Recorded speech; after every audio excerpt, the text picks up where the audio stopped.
Nail Yakupov's name sparks a lot of conversation in hockey circles, but unfortunately, it's often for the wrong reasons. Once considered the future of the NHL and compared to stars like Alexander Ovechkin, Yakupov's career took a turn that many didn't see coming. From horrible and arrogant interviews, I don't know. You can give me like 100 questions, but we win. Russia better Canada, so see you next time. to unwillingness to work and improve as a player, to ultimately being regarded as one of NHL's biggest waste of talents. This is the story of Nail Yakupov. Nail Yakupov was born on October 6, 1993 in Nizhnekamsk, Russia. From a young age, it was clear he had exceptional talent. He was fast, skilled, and had a cannon of a shot. Scouts noticed him early, and his performances in junior hockey solidified his reputation as a top prospect. After moving to North America to play in the Ontario Hockey League with the Sarnia Sting, Yakupov became a star. In his rookie season, he scored 49 goals and 101 points in 65 games, breaking Steven Stamkos's franchise records. The hype surrounding him grew, and comparisons to players like Pavel Bure started to emerge.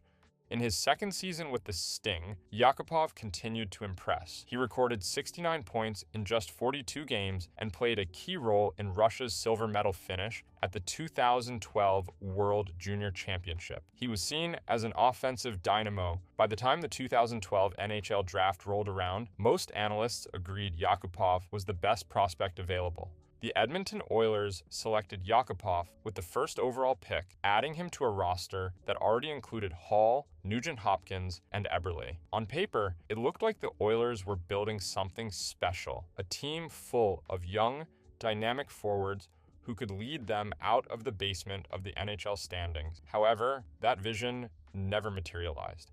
Yakupov's NHL career started during the lockout-shortened 2012-13 season, and for a while, it seemed like he was living up to the hype. In 48 games, he scored 17 goals and 31 points, finishing 5th in Calder Trophy, voting for the NHL's Rookie of the Year. His highlight reel plays and clutch scoring, including a dramatic goal celebration where he slid across the ice after a last-second goal against the Los Angeles Kings, made him a fan favorite. While his defensive game was criticized, most people were willing to overlook it because of his offensive production.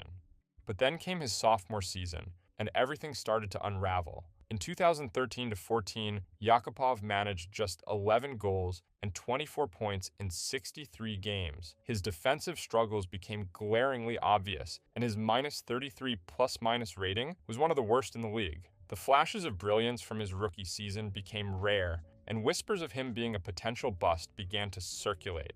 One of the major issues was Yakupov's style of play. He had always been a high-risk, high-reward player who thrived on his offensive instincts. However, in the NHL, those instincts weren't enough. His defensive lapses and lack of attention to detail on the ice frustrated coaches. He also struggled to adjust to the structure and systems required in the NHL. The Oilers were a team in chaos at the time, cycling through coaches and general managers without any clear direction. Yakupov had 5 different head coaches in his 4 seasons in Edmonton, making it nearly impossible for him to develop consistency in his game.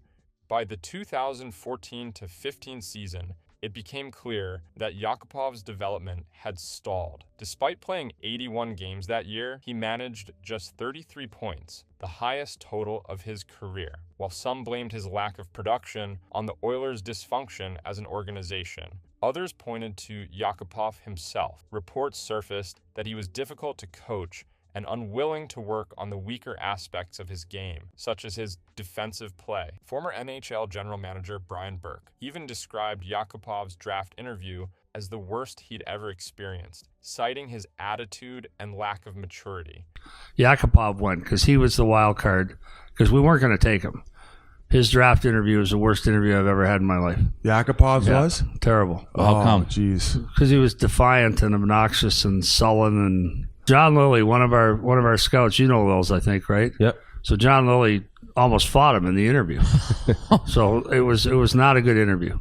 Even adding, if the Leafs, who had the 5th overall pick, would have been in a position to draft him, they wouldn't have done it. TSN's Ryan Rishog got info by an Oilers insider that Yakupov is very willing to put in hard work, but only in the areas which he's already good at or enjoys doing. He spends the bulk of his time working on his shot, especially the one-timer, even though shooting the puck is one of the things he can already do. There has been a steadfast refusal to work on the parts of his game which are not at an NHL level. When Rishog asked him what he needs to do to improve his game, Yakupov replied, "Nothing new.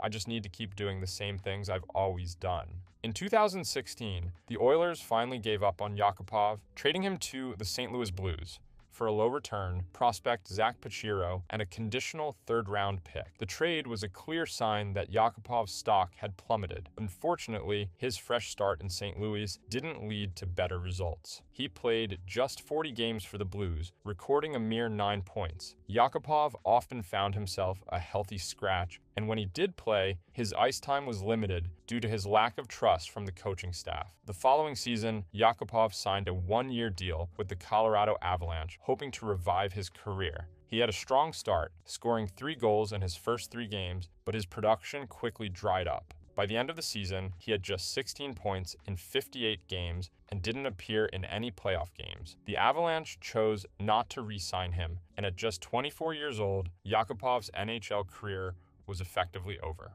After leaving the NHL, Yakupov returned to Russia to play in the KHL. His first season with SKA St. Petersburg was promising. He scored 23 goals and 33 points in 47 games. However, his production dropped significantly the following year, and he was traded twice, once for cash considerations. The promise he once showed had faded, even in a less demanding league.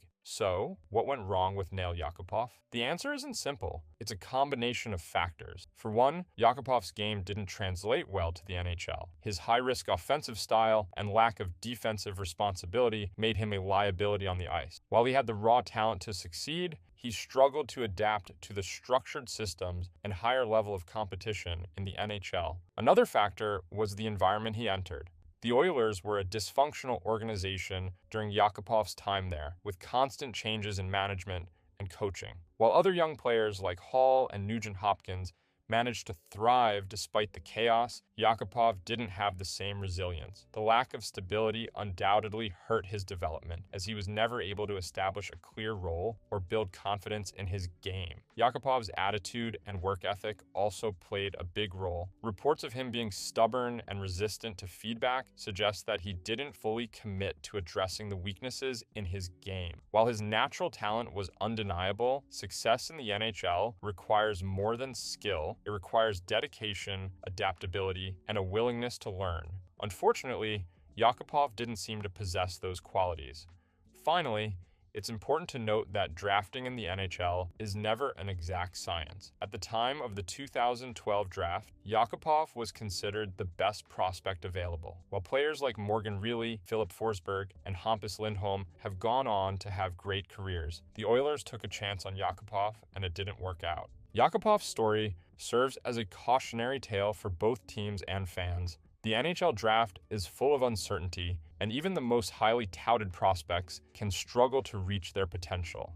For Yakupov, the combination of individual flaws, organizational dysfunction, and bad luck ultimately derailed a career that once seemed destined for greatness. Today, Yakupov remains one of the biggest what-ifs in NHL history. While his story is disappointing, it's also a reminder of how difficult it is to succeed at the highest level of hockey. Not every first overall pick becomes a superstar, and Yakupov is proof that talent alone isn't enough to guarantee success. It's the work you put in that makes you a great player.